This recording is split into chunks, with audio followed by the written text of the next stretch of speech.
Europe 1 Soir. Il est 18h51, Europe 1 Soir continue avec vous, Nicolas Poincaré. Et c'est l'heure de la gueule de l'emploi avec David Abiker. Bonsoir David. Salut à vous Nicolas, bonsoir Olivia. Bonsoir David. L'univers du travail, tous les soirs, vous nous le racontez. Ce soir, vous nous parlez des fonctionnaires suisses.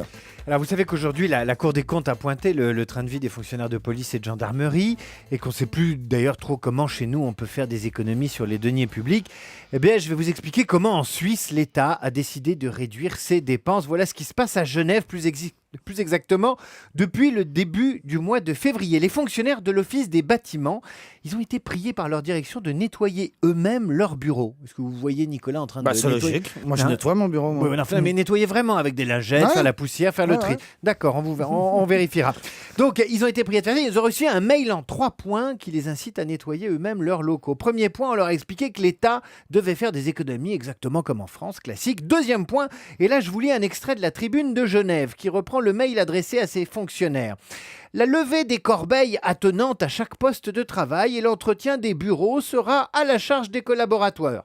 Les lingettes de dépoussiérage seront distribuées à chaque place de travail. Des points de récupération seront équipés de conteneurs dûment identifiés.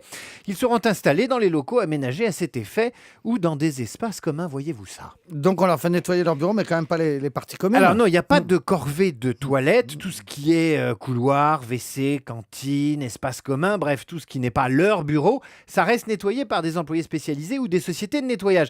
Mais c'est quand même absolument impensable chez nous, que ce soit dans le privé ou dans le public. Dès qu'une entreprise dépasse une certaine taille en France, le ménage est délégué à une société spécialisée. Eh bien, l'État suisse s'est aperçu qu'on pouvait faire des économies et donc il expérimente le ménage par les agents de la fonction publique. L'expérimentation en question a commencé par l'Office des bâtiments de Genève. Elle se poursuit avec l'Office cantonal de l'emploi, toujours de Genève. Et si ça ne déclenche pas une bronca, ça s'étendra progressivement. Alors évidemment, pour que ça marche une opération comme ça, parce que ça peut marcher, il faut 3 conditions, outre avoir affaire à des Suisses qui sont des gens expérimentés et très consciencieux. D'abord, que ça n'apparaisse pas comme une brimade, une mesure vexatoire, humiliante. Ensuite, il faut que le travail soit équitablement réparti et que les chefs donnent l'exemple. Il faut que les subordonnés nettoient, mais que les chefs aussi fassent pareil.